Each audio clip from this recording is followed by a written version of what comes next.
This is the Chopped Podcast, episode number 11. Hoo-yah!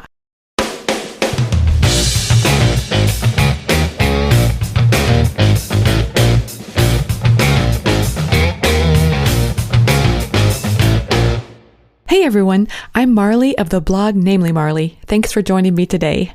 This is the 11th episode of the Chopped Podcast, the podcast designed for people just like you, bloggers who love food. Each week I'm sharing interviews, thoughts, and stories, everything related to food blogging, so we can all learn together what works with food blogging and a little bit about what doesn't. Today's guest is Rachel Gurk of the site Rachel Cooks.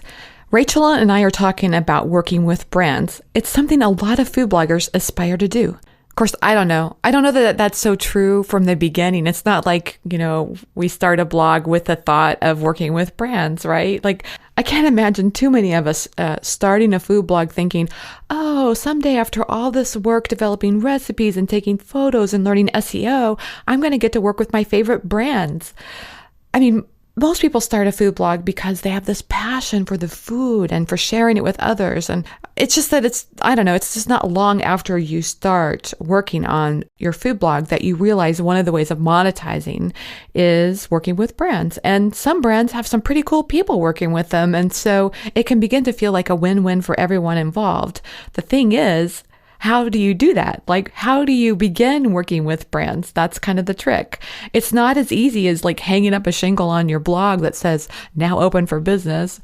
I like to say that, build it and they will come is a great theory for a cornfield in Iowa, but it doesn't seem to work for just a small business in general. You really have to put a little bit of work into it. So that's why I reached out to Rachel to talk more about how food bloggers can work with brands. Not only has Rachel worked with a lot of brands herself, but she's also providing consulting services to other bloggers who work with brands. So she's got a lot of expertise in this area. Rachel and I talk specifically about whether or not food bloggers should have a media kit. That's a great question. What kind of metrics are appealing to brands? So if you're going to have that media kit, what should you put in it? And by the way, having a buttload of traffic may not be as important as you think it is. That's good to know. We also talk about when a food blogger should say no to working with a brand. That's not always easy, is it, to think about saying no to money, but there are times when it's not a good fit. How to stay professional in your interactions with brands and the PR companies that represent them, because like any working situation, tricky things can come up, and finding professional ways to handle those are really important. Rachel and I also talk about how to hone your pitch and the important things to remember when selling yourself as a good blog to work with. Also, we talk about why finding your style and authenticity, it's really not about just being a good blogger. It's really important to have those things in place when you're beginning to monetize and beginning to work with brands. There's so much great information in this interview. I can't wait to share it with you. But one quick thing before that interview with Rachel. Today's episode of the Chopped Podcast is brought to you by Best Food Facts. From information on the latest research topics to how long to cook your veggies and everything in between, Best Food Facts connects you with information on all things food straight from university experts. Head over to bestfoodfacts.org to learn more. Let's go straight to that interview with Rachel. Today's intro shout out is to Heidi of Foodie Crush. Heidi, your tweets make me smile. Heidi said she likes to listen to the Chop podcast on her morning walks. How fun. So everyone, set the alarm good and early, put on your walking shoes, grab your hat, and don't forget those earbuds. And let's talk about all things food blogging and so much more. Hey everyone, I'm really excited to have Rachel Gurk of the site Rachel Cooks on the show today. Rachel, welcome to the Chopped Podcast. Hi, thanks for having me. I'm so happy to have you. And there's so much I want to talk with you about today. I love your blog and how you work with brands and the tips that you share with others about blogging, so much more. But first, let's start at the beginning. And I want to ask you, what caused you to start a food blog? Well, I went to school to be a physical therapist, so I actually have my doctorate in physical therapy. And when we had my daughter, my husband and I made the decision that I would be a stay-at-home mom. So I just kind of wanted something for me still. I still do a little physical therapy here and there, but I've always liked to cook, but with a full-time job, it's a little harder to plan things out and make meals. So now that I was staying at home, I didn't have all the time in the world, as most stay-at-home moms know that you still don't have time, but you have different time. You have time throughout the day to do things.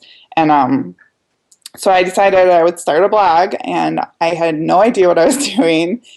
I learned as I went, and it really just started as a hobby, and it's grown from there. And I really never dreamed it would be what it is now. So, do you feel like you're able to still use, I mean, you have a doctorate in physical therapy. That is so cool. Do you feel like you're able to use the skills that you got in graduate school and apply it to what you're doing now? Probably not, huh? Not really. I know a lot of people have more applicable backgrounds like marketing or something like that, but physical therapy, I guess I learned how to write. Yeah. Beyond that, not really. I love working with people, so the tone of my blog is very much like you're talking to me in person. So it's kind of a stretch, but if you had to relate it to physical therapy, that's which way I would go. Well, I guess there could be the connection between, like, physical therapy is about, trying to be as healthy as you can be. Like, maybe obviously you would do that after an injury or things like that, but still, diet is an important part of that as well. That's true. Yeah. Maybe that's a stretch, but it's kind of trying to connect the dots. Yeah. And I mean, I have a fairly healthy focus on my blog, not completely, but it's not really the focus of my blog necessarily. So I was going to say that I noticed that you have, I think it actually says, like, you provide a spectrum of recipes, but your focus is on easy preparation. And I love how that you have that right on your very front page. Was that like an intentional way of kind of setting the theme of what your readers can expect? Right. And it's the way we eat, and it's the way I cook with 2 toddlers. Yeah. Easy is really important. And if I have something that takes all day, it's just impossible. So easy, and it's the food we eat, so it's mainly healthy, but there's a few indulgences here and there, and I usually ship those off to work with my husband or over to my neighbors. Yeah. So, yeah. I got you. So those leftovers aren't sitting on the counter tempting you. Right. I have no self-control in that manner. So that is a big problem for food bloggers. We end up with a lot of food. Yes, definitely. Have you always been interested in cooking? I have. Yeah. I grew up cooking with my mom, but yeah, I've always liked to. Oh, that's good. And so that's just something that's grown over time. And now, I mean, recipe development and a love for cooking, sometimes, it takes a while to transition from one to the other. That's true. I've learned a lot as I've cooked in the kitchen, and I've just learned as I went. So. That's great. So let's talk about your food photography. Is that something that developed over time as well, or do you feel like, or did you take some courses, or how did that happen? Because you take great photos. Oh, thank you. I think I have a long ways to go in that area. I feel like that too. I feel like we all, there are days where I feel like I have got this down. And then other days it's like, oh my gosh, I feel like I just want to get rid of that camera. I don't even know how to do it. Yeah. If you asked me what my weakness was, I would probably choose photography. So I self-taught myself, Google. Yep. I got my DSLR probably about a year into my blog. And I still feel like I'm just winging it. Like, if you ask me what lens I have on my camera right now, I probably wouldn't even be able to tell you. So I know a couple things, and, everything else I fix in Lightroom. So I got you. So you're able to, in post-processing, get things to look the way you want it to look. Most of the time. Yeah. I know how that goes. Like, there are times where, here's what I'm actually going for. You have a real consistent look of the photos on your site, and I think that's really nice. I think it's comforting to a reader. They know what to expect when they come to your site.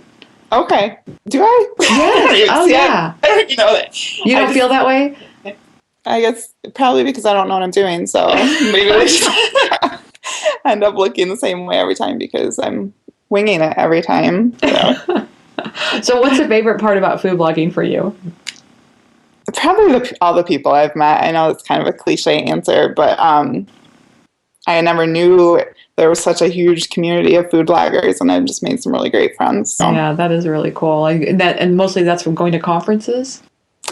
Actually, I have never been to a conference. Really?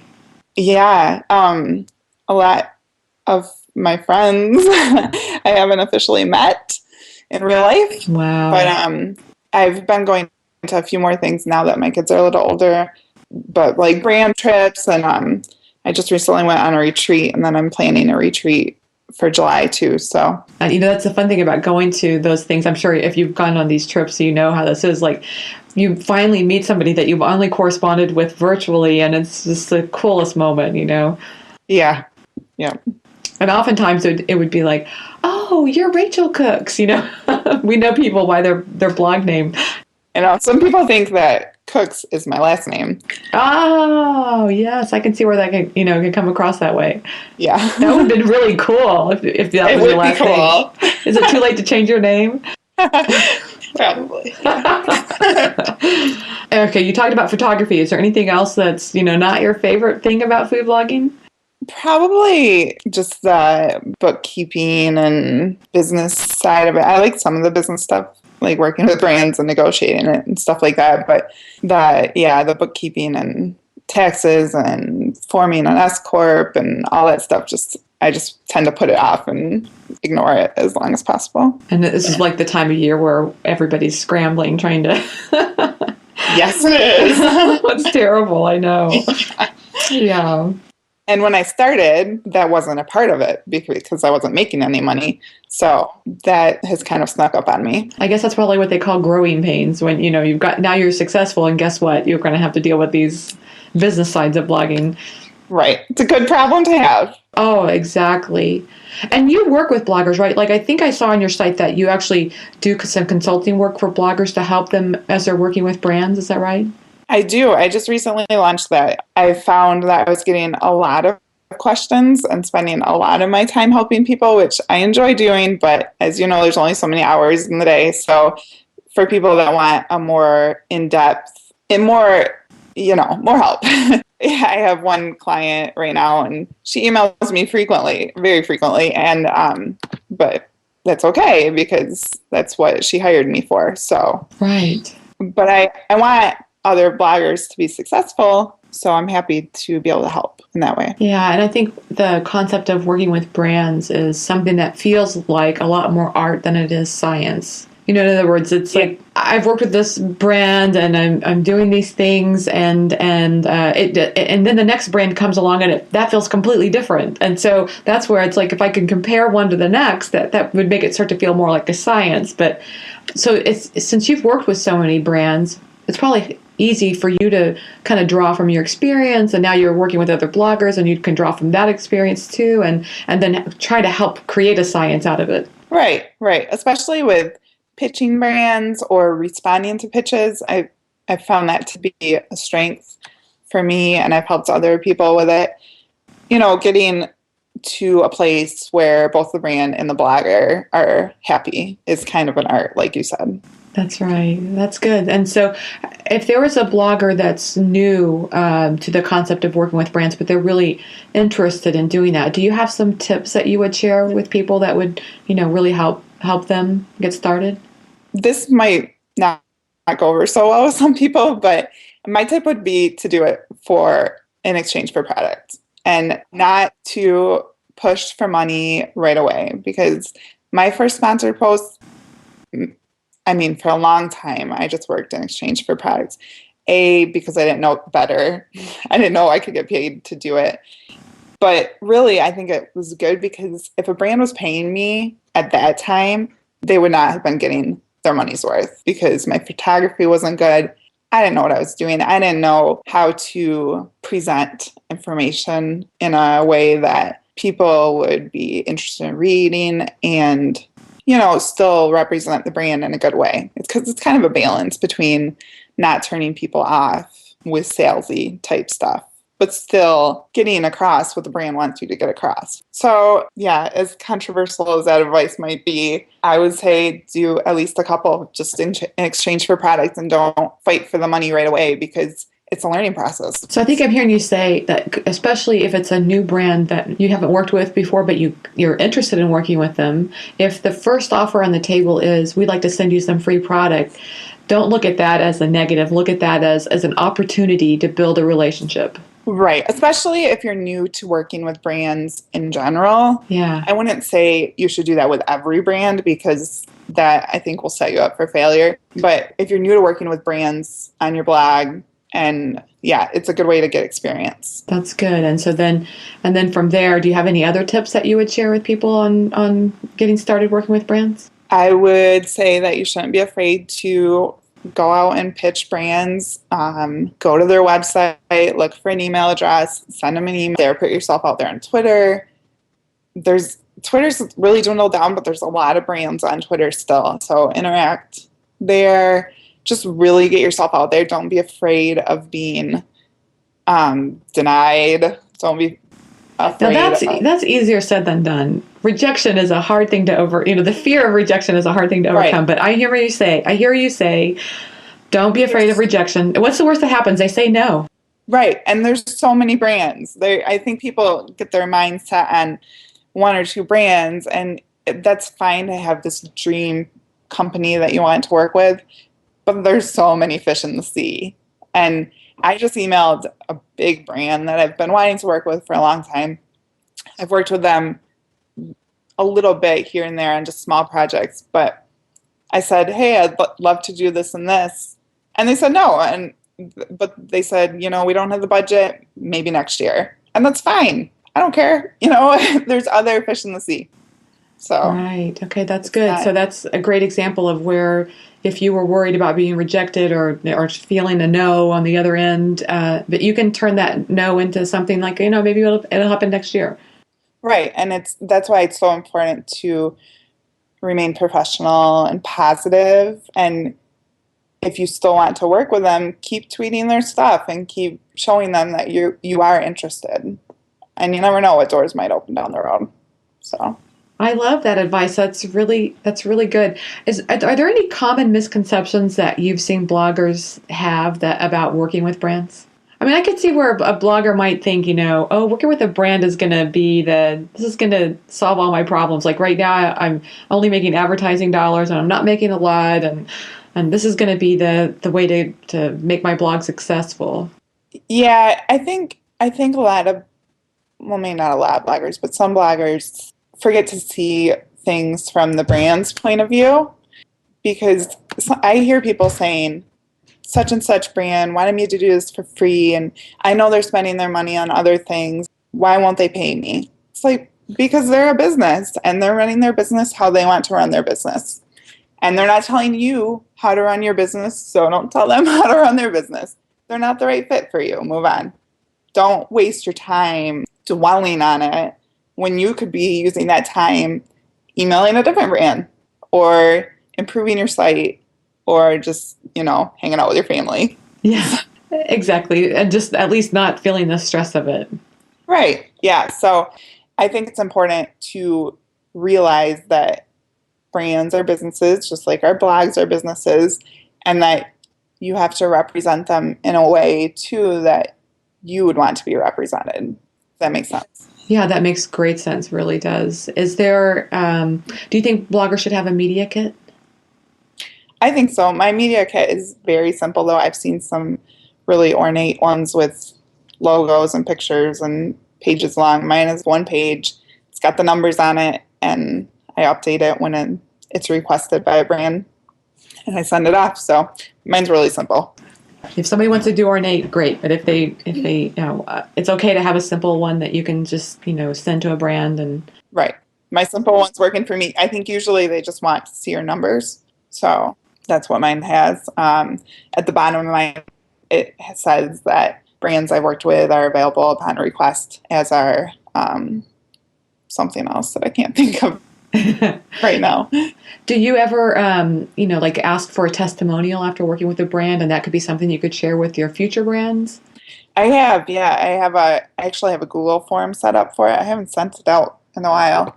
That's like a reminder to me. Ah, good. So, yeah, when I'm done working with a brand, sometimes I'll send that out, and it's just like 5 really quick questions for them to answer. So what are the things that you think that brands are wanting to see when you're reaching out to them and they're asking for information? What mostly do you think that they're looking for? Like just page views or probably social media stats as well? Yeah, I've worked with a lot of brands that have never even asked me for my page views. So it's certainly not only your traffic. I think interaction is a big one, how your readers participate on your social media and on your site.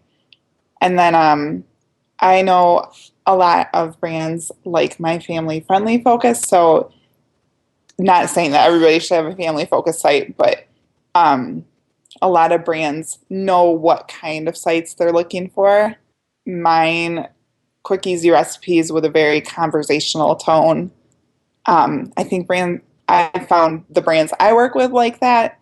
I think just being consistent is important because if they look at your site and they can't figure out who in the world you are or what you're doing, like if one recipe is this fancy gourmet over the top something and your next recipe is like green beans with nothing on them, it might be confusing.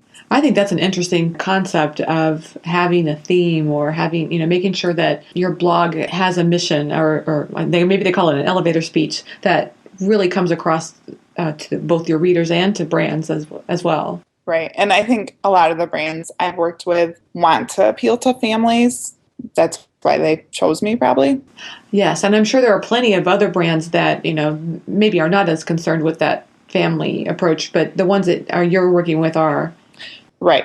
Or the tone I write in. I know I just got done working with Fisher Price, and I asked the PR rep, I said, why me? Because the other three bloggers that were the Fisher Price insiders were all parenting bloggers. They wrote almost purely about parenting. So I asked her, I said, why did they choose me and my site? And she said it was because of the way I write, the way I interact on social media. It's all very conversational, and that's what they were looking for. But I think it's just really important to be true to who you are, because if you're forcing something that's not you, they can tell.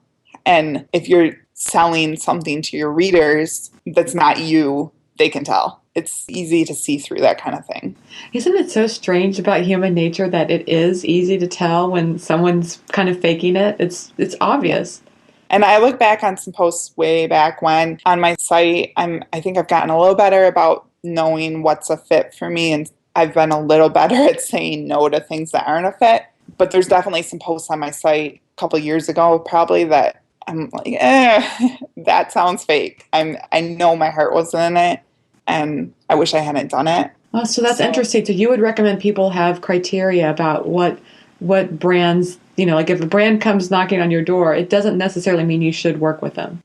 Definitely, definitely. And I should put a disclaimer in that I work a lot on my blog, but it is not a primary source. We don't depend on the income to pay our bills. So it might be different for me than people that depend on their blog to pay their bills. I see what you're saying, yes. It might be easier for me to say no, but I still think it's really important to say no to brands that aren't a fit for you, because it's not good for you, it's not good for your readership, and it's not good for the brand. It's not going to turn out well. And your readers are, it's very important to cater to what their needs are, and that the brand wants that as well, I would assume. Absolutely, because if your readers read it and they're thinking, what is she talking about? Why is she writing about this brand? That's not good for the brand. I mean, if your readers don't believe you, it's not good for anybody. Yeah, exactly.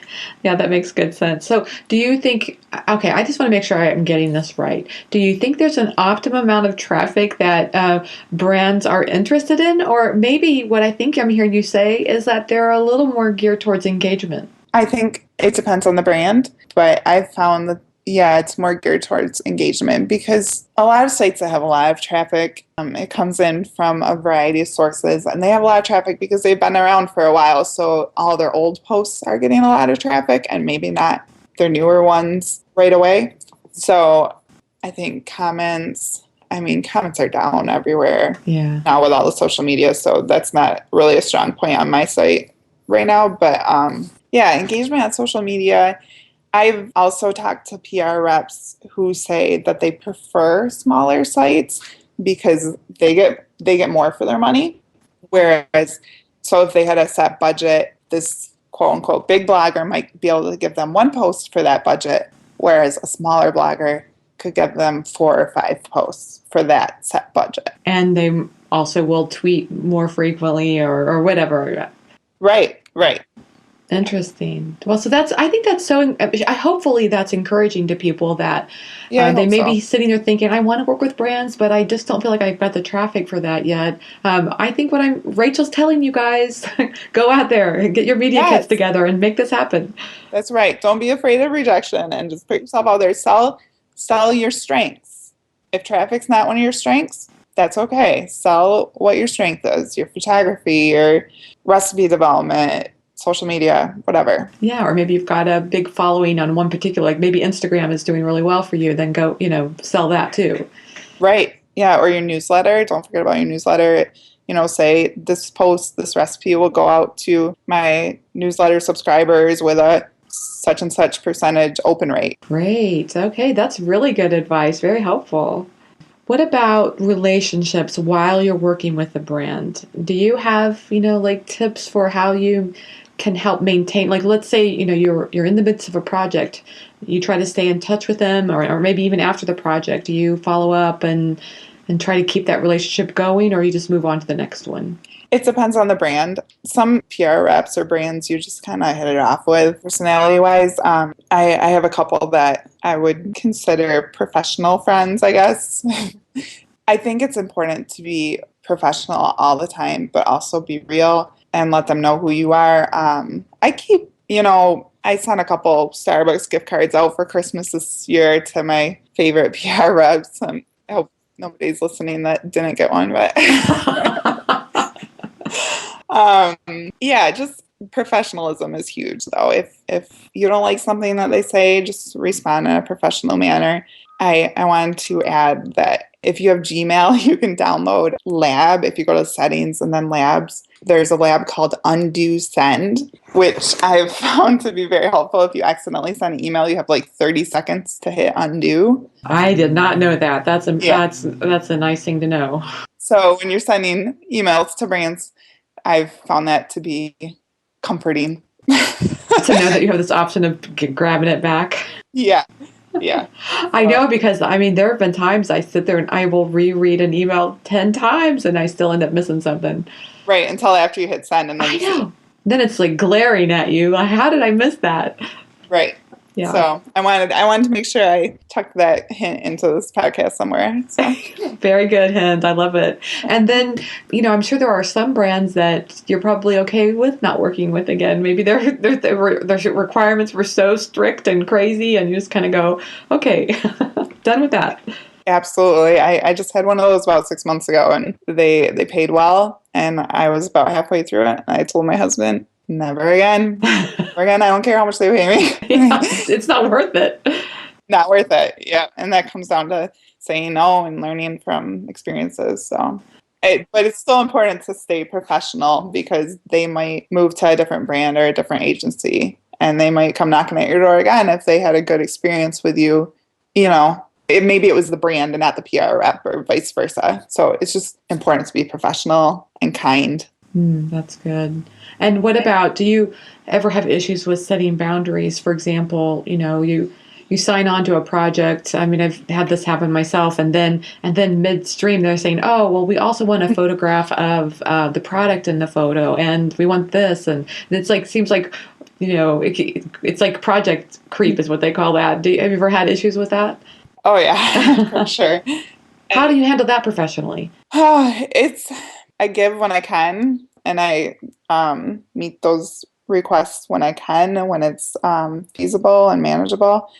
If you have a contract, it's a little easier to refer back to the contract and say, I would love to meet this need, but it was not in our original agreement, and I've already photographed these, whatever. And then I usually try to always offer an alternative. It's usually in the form of an additional fee. So I would love to still do that, but since I already photographed these muffins, it's going to be an additional $300 or whatever, an additional amount. But to leave the option open for them rather than to just say, no, I'm not doing that. Yes. Create a dialogue from it, and rather than, trying to stand firm. That probably would be the more professional way, yeah. Yes. Good advice. So you mentioned PR firms. How is it, how would bloggers start interacting or maybe have a PR firm that represents them? I don't really know. I was talking more about PR firms that represent brands. So, but there are some services, right, that bloggers can use to, There are. to get their name out in front of brands. Yeah, I've heard of one or two, and I know they take a cut. I don't personally think it's necessary unless you really don't enjoy that part of blogging. I actually had a blogger ask me to do something like that for her, where I would represent her and I would send out emails and pitches on her behalf. I guess, it might be a good idea to do that if you hated emailing brands and you felt like it was taking up too much of your time that you wanted to be spending elsewhere. It's not something I want to do. I was going to say, is that in the list of services that you provide, or you just did it on that one time? I kind of just did it that one time. We were kind of working together to see if it was going to work out. Because for me, too, I have such limited time right now with both my kids at home that I needed to make sure that was a good use of my time. Because I was thinking, should I be emailing all these brands on her behalf, or should I just email them myself and work with them myself? Yeah, right. Because that's a lot of work that you put into creating those relationships. And yeah, I can see the dilemma there. It does get kind of dicey, if I was to email somebody I've developed a relationship with, and people have asked me for contact information many times, and I usually don't just give it out because I wouldn't want anybody necessarily just giving out my email address to anyone they wanted to. So even though it's on my website, so anybody can find it if they really want it. But I usually email the brand. Yeah. And if it's a really good friend of mine or a blog I really enjoy and admire, I'll tell them that and I'll say, this person is interested in working with you. They asked for your contact information. Would you mind me passing it on? That's a great way of doing that. Yes. Because it's one more time you're talking to that person. You're building your relationship with them. You're showing them that you respect them and their inbox. And you're also showing them that you want to help them find more additional quality bloggers. Yeah, and at the same time, I think if you just gave them, someone else their email address without their permission, I feel like that you got a relationship built, and that kind of takes away from that a little. I would think.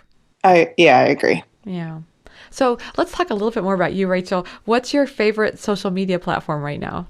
I've listened to your podcast, and I hate to be typical, but I think I'd have to choose Instagram, just like everybody else. It is the answer of the day. Why do you think that is that everybody likes Instagram right now? I think a lot of people just use Instagram how they want to use Instagram, yes. And everything else has rules and best practices, and Instagram is just everybody's place to be themselves, and that's kind of refreshing for people, I think. It is, and I don't want this to sound the wrong way. I'm sure the words are in my head and I already know they sound wrong, but I'm going to say them anyway. And that is, like on these other sites, everybody's always telling you how you need to share other people's stuff, and I love sharing other people's stuff, but it's just like one more thing on the list of things to do. Yes. And on Instagram, you just get, you're just sharing your stuff. Yeah. Your day, your life, your food. And I don't know, that's kind of, I like going to other people's Instagram feeds and going, this is what they're doing today. And it's kind of cool. Yeah. And you know what? For me, there's not as much pressure. And granted, I have a smaller following on Instagram than I do on other platforms. But if I want to post a picture of my kids and it doesn't get as many likes as a food photo, I don't really care. I get to go on there and I get to go look at my son's big brown eyes, and I don't care how many likes it has because I like having it there for me. So. Oh, that's really cool. I love that. I saw that picture on your Facebook feed today of your son and his big brown eyes, and how you wanted just to spend the day looking at that. I could see why. He's cute. Thanks. Well, I was talking to Bev on the topic of, I'm trying to think what episode that was. It was episode 3 of the Chopped podcast. So I was talking to Bev about how to be authentic. And, I wonder if Instagram would be a way of doing that. You've got so many things coming at you in so many different directions, but maybe on Instagram you could practice just doing the things that you love there and see how that comes across. Yeah, I like that. And I like the behind the scenes, Yes, I do showing that too. everything's not always I perfect. know. Yeah. How they shoot their food photography. There's been some really cute pictures. I love that. Yeah, yeah. You could see a picture of me winging it with my food photography, with my kids' toys propping up poster board. And, yeah. Hopefully you're not tripping over them. That'd be my worry. But, houses like are obstacle courses when kids are around. Oh, yeah, Little ones especially, yeah. definitely. So do you have any platform that you use that like is your big, generating your traffic or more professional for you? Pinterest. Yeah. I Yeah. I like Pinterest. I like the traffic it brings. Facebook is not real good for me lately, so I just kind of do the minimum there. And but Pinterest is a good traffic driver. Yeah. Do you have any tips for people on using Pinterest? Um, just pin a lot. Yeah. Pin a lot of different things. Pin your stuff frequently. I use viral tag kind of inconsistently, but my goal when I post something is to get it scheduled in viral tag so that it goes to all the appropriate boards, maybe like 1 or 2 weeks apart. So there's a lot of content in between. So that helps, but a lot of times I don't remember to do that or I don't have time, but it definitely helps. Well, that's good advice. I love how you have this section on your site called I've named it this. I don't know if this is what you named it, but it's a Start a Food Blog series. Yeah, I just started doing that this year. Yeah, it's really cool. Do you have, can we expect more in the future like that? Yeah, I'm working on a couple more. I kind of got stuck on what to write about. So if you have any ideas, if anybody listening has any ideas, email me or anything you want to learn about. Especially with my consulting services that I offer now, I just really want to show people that I do have something to offer in that area. Yeah. And I do want to be able to help people, I don't always want to make people pay me for my help. So I just wanted kind of a database of information so that when I do get questions, I can say, hey, read this post. You might get the answers you need in this post. Yeah, and those are free, so that's great free advice. Right. Yeah. I think they've been really informative. I love them. I've been really, really happy with the response I've been getting. I'm pleasantly surprised. Oh, So that's great. So what's coming up next for you? Anything that you can share? I was joking with Liz of the Lemon Bowl because I listened to her podcast when you interviewed her, and she was laughing at this question because I was like, what's next for me? Potty training? Hey, that's big stuff. Yeah. According to Freud, if you don't do that right, they're messed up for life. Oh gosh, don't tell me that. Well, as I've said before, I think balancing family and professional, I mean, you've got your own business here with the food blog, and I think finding balance is such a big part of all that. Yeah, it is. And they're my priority. I quit my full-time job to be a stay-at-home mom. So I try to remind myself that frequently when blog stuff gets out of control. So I don't know. I'm planning a retreat for 10 bloggers in July. So I'm putting a lot of energy into that right now. That's exciting. So tell me more about that. What's going on with that? It's just 10 of us getting together to cook together and talk about food blogging. I attended one recently in Chicago, and it's really, really helpful. You just get so much valuable information because it's a small group, and we're doing it in northern Michigan. We rented a beautiful house, and we're eating good food and drinking good Michigan wine, so we're really excited. I'm planning it with Erin of Well Plated. Yes, what a great idea. I'm not used to Well Plated. She just changed the name of her site. I know. It came out of a conversation with her. I said, I hope to meet you, because I've never met her in real life. I said, I hope to meet you in 2015. And then I was like, why don't we just make it happen and plan a retreat? And so I have a lot of people coming that I have been blog friends with for a very long time, but I've never met in person. So I'm really, really looking forward to it. Wow, that's really cool. It sounds like I love the smaller number. I mean, the big conferences are great too, but it's nice to get together in a smaller group.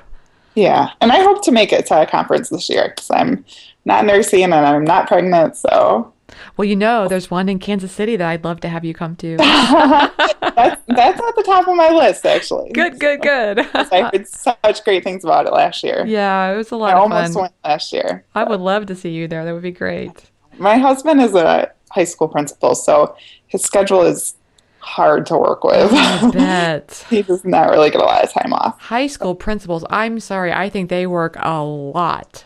He does work a lot. Yes. My daughter's high school principal, oh my gosh, he was at every event. Yeah, so was mine. And there's a lot of events in a high school. There are. So this is his first year as principal too, so it's been our focus, I Oh, would say. that is So really cool. Oh, that's really awesome. I admire people that do that. I mean, I just think giving back to kids like that, the teenagers, they are going through. I would most people. I told my daughter this a lot. Most people would not go back to their high school years because it's hard. I know, I Yeah, agree. He's a military background, so that helps. that's good. Yeah. Okay, Rachel, I've got just a few fun questions for you at the end of the interview. Alrighty. Okay, what's the one food item you can't live without? Popcorn. I love you. Oh my God, I love popcorn. I think I eat some almost every day. Oh yeah, me too. Do you love Skinny Pop? I do love Skinny Pop. I almost always use air popper and pour on lots of Yes. butter and salt, but I do like Skinny Pop a lot. It's the best bagged popcorn I have found, I think. Costco recently had it on sale for $2.99 a bag, and I bought three. Oh my goodness, for those big giant I bags. know, I Oh, you know. gotta tell me next time. I will. I'll call you next time. That is a great deal. We also have this thing that we got from Target. Have you seen these? It's like just a round bowl and it has a lid on it, and you put it in the microwave and it makes great popcorn. I have heard about those, but I've never tried them. I'm pretty true to my air popper. Oh, you've got it, you've got it down to a science, huh? Yeah. That's cool. That's cool. Okay, well, I'm with you. We're popcorn friends then. Okay, so what's the favorite app on your phone? Oh, Instagram? Oh, that's right. We already talked about that. No, Yeah. you have to pick something besides Instagram. Starbucks app? That's a great app, isn't it? Yeah. I mean, seriously, they put some work into that app. It's good. It is good, and it makes paying for that coffee a little too easy. I know. And you get points. You feel like you're not really spending money, right? You're getting points. Right, of course. Yeah. Yeah. And if you get enough points, you get a free drink. So it's all worth it. Totally. Yes. Yeah, I love that Starbucks. And plus it helps you find their stores. Oh, they're marketing geniuses. They're Oh, they're right yeah. up there with Walt Disney. Oh, for sure. Yeah. That's a good one. I like that answer. Okay, do you have any time for TV? And if so, what's your favorite show? Oh, I watch trash TV. I really do. It's kind of embarrassing. You can just even just name one show.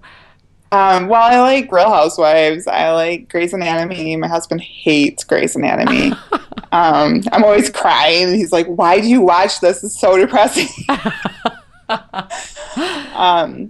Yeah, I like Nashville. See, I don't even know that show. What is that? It's about country music. Oh, okay. It's kind of like the Grey's Anatomy type drama, but with country music. So, Okay. if that makes sense. Are Yeah. you from So that area? I mean, you live in Michigan, right? So I live in Michigan. No, I'm okay, not you just from like country Nashville. music. Yeah. Okay. You Like don't the have to be from Tennessee to actually watch the show, I guess. Everybody's going to think I'm crazy. Yeah. Sorry. Okay. Pop or soda? Pop, but I don't drink it. I mean, people are opinionated on what you call this stuff. Yeah, it's pop here in Michigan, But you don't drink it? no, I don't. I used to, but it made me feel sick. So Yeah, I've recently stopped drinking it. I call it soda, but I've recently quit drinking it here as well. And I'm just amazed because I always used to think I had to have soda, but it's weird after you get away from it. You don't need it anymore. yeah, I make up for it with plenty of coffee though. So I will drink carbonated water. I do like that. Okay, yeah, I'm not a fan of that either. Okay. But coffee, I'm not a coffee drinker, but I like tea. So I'm a big tea drinker. But to me, it's like tea and coffee are so that you can still do lattes with them. So it's the same stuff, right? Oh, yeah, sure. No, not at all. Different flavor. I don't like tea. I force myself to drink tea when I'm sick. You're so funny. You're like, oh, sure. No, not at all. No. Oh, I have had such a great time talking with you, Rachel. How can people find you online? My site is rachelcooks.com, and then on social media, I'm Rachel Cooks blog, pretty much everywhere. So, Rachel, thanks so much for taking the time to talk with me today. Yeah, thank you. Thanks so much to Rachel Gurk for being my guest on today's episode of the Chopped Podcast. Are you out and about and no way to write anything down from today's show?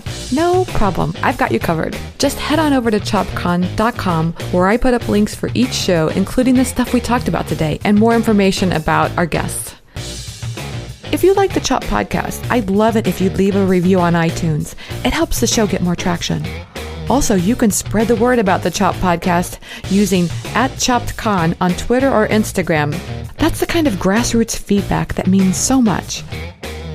Today's show was sponsored by Best Food Facts. Head over to bestfoodfacts.org to see the latest on all things food. You know, you inspire me so much. I hope today's show was helpful and inspirational to you as well. Thanks so much for listening and have a great week.